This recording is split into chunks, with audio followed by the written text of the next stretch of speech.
Welcome back to the Morning Blend. Our next guest says now is a great time to think about becoming your own boss. And she should know she's an expert in helping people become franchise owners. So what businesses are problematic and which ones are solid gold? Meg Schmitz is a franchise consultant and founder of Take the Leap. Hello, Meg. Good morning to you.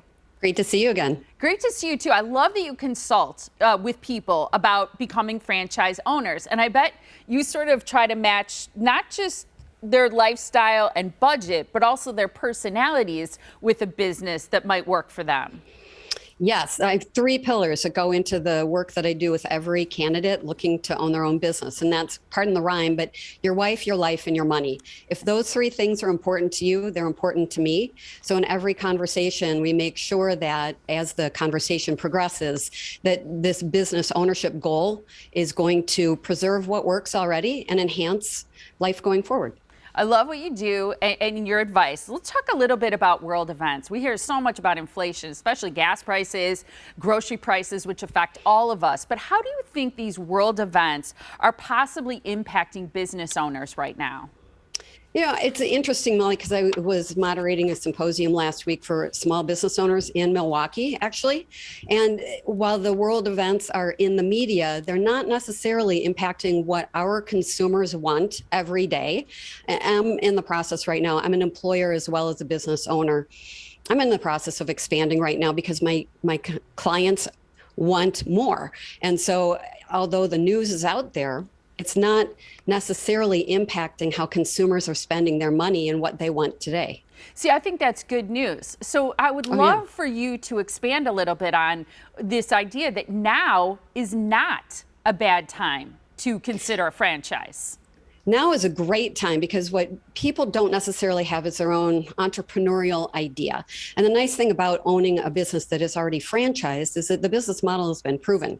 We know from metrics that the franchise companies are collecting that we know how to launch it. We know how it is impactful. We know how the dollars are supposed to work.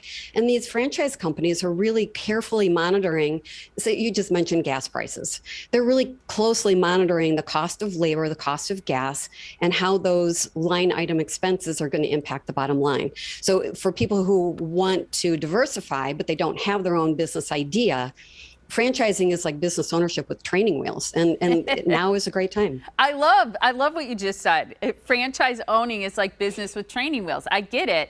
But here's the thing is we hear so much recently about the labor market and getting employees because even restaurants are shutting down because they can't stay open all their hours because they can't get the employees, the workers. What about that aspect of it?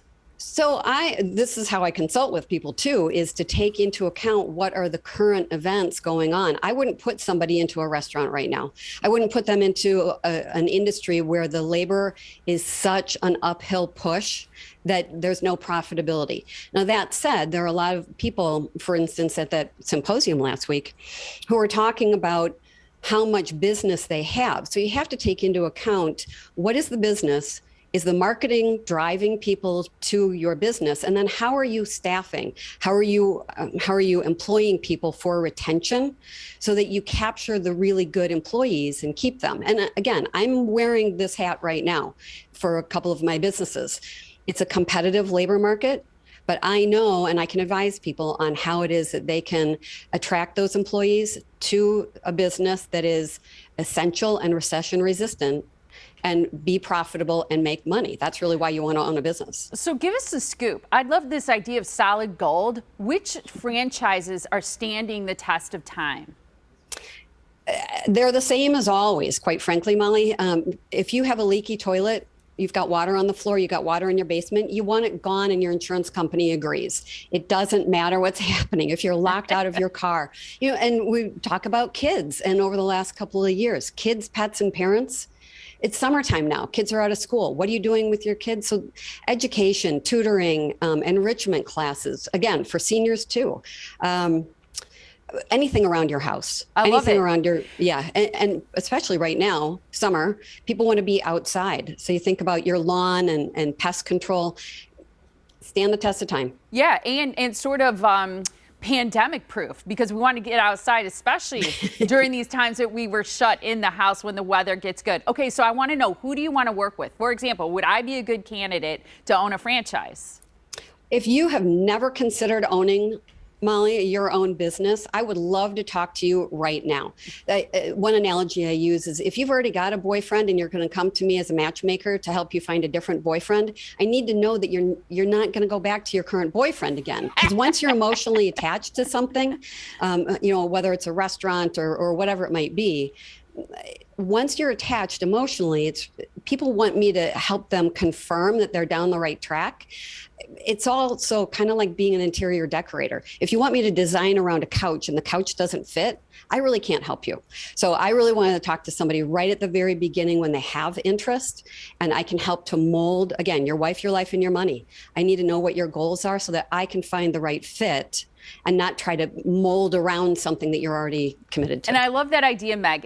I've heard it before, working with people who are sort of a blank slate. If you've never considered it before, just starting to, it's wonderful to work with you, especially because you do these great consultations. It was so fun to talk to you this morning. Thank you so much. As always, Molly, great to see you. Yeah, good to see you too. And Meg offers a no obligation 30-minute conversation. You can call her or email her. She can be reached at 847-302-2601. It's fun. You can also email her at meg@megschmitz.com.